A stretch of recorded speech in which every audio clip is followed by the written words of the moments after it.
সকালবেলা উইঠাই রান্নাঘরের জানালা খুইলেই ঘ্রাণ পাইলাম বিরিয়ানির। কারা জানি বিরিয়ানি রান্না করতেছে। এইটা কি আর হজম করা সম্ভব? যেই বিরিয়ানির পাগল, আমারে তো কয়দিন বিরিয়ানি দিলেও আমি খাইতে পারবো একটানা। কিন্তু কি আর করা, বাসায় তো বিরিয়ানির মশলাও নাই, তাইলে কেমনে রান্না হইব? হ্যাঁ, আইডিয়া তো অবশ্যই আছে। বিরিয়ানি তো সহজেও রান্না করা যায় মশলা ছাড়া, শুধু একটু টেকনিকের দরকার। তাই কি করলাম, ফ্রিজ খুইলা দেখলাম 2 পোলটা মুরগির মাংস আছে, তাই বাইর কইরা নিলাম। যা পাওয়া যা হয় হোক, ঝটপট রান্না করে নিব। ও মা, টক দই দিব তাও তো নাই। কি আর করা, গরুর দুধ ছিল একটু ফ্রিজে, তার মধ্যে এক টুকরো লেবু চিপড়ে ইনস্ট্যান্ট বানাইয়ে নিলাম টক দই।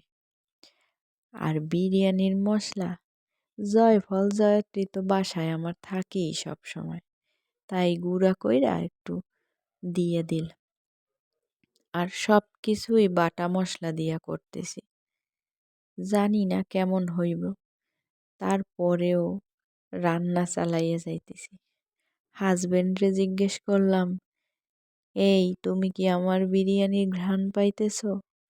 হাজবেন্ড কইল, পাইতেছি, তবে বেশি না, অল্প।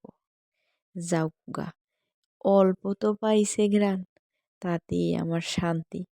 কারণ আমি তো ওইভাবে মশলা দিয়ে তৈরি করতেছি না, একদম নিজের সাধারণ সিম্পল রেসিপিতে তৈরি করতেছি। বিরিয়ানি খাইতে যেমন টেস্ট হয়, রান্না করাও কিন্তু ততটাই ঝামেলা। তাই আমি আজকে আলাদাভাবে পোলাও আর মাংস রান্না করি নাই। আজকে আমি একসাথে বিরিয়ানিটা কষাইয়া রান্না করছি, যেটাতে আমার কাছে সহজ মনে হয়েছে। আর সব কিছুই সহজে যদি সুন্দরভাবে রান্না পরিবেশন করা যায়, সেইটাই ভালো। তো আমার বিরিয়ানিটা কিন্তু হয়ে গেছে। এখন আসি খাবারের টেস্ট কেমন হইল সেইটা বলতে। হ্যাঁ, টেস্ট কিন্তু দারুণ হয়েছে। আপনারাও বাসায় বসে বাটা মশলা দিয়া সিম্পলভাবে ট্রাই করে দেখতে পারেন, অসম্ভব পরিমাণ মজা হয়েছে।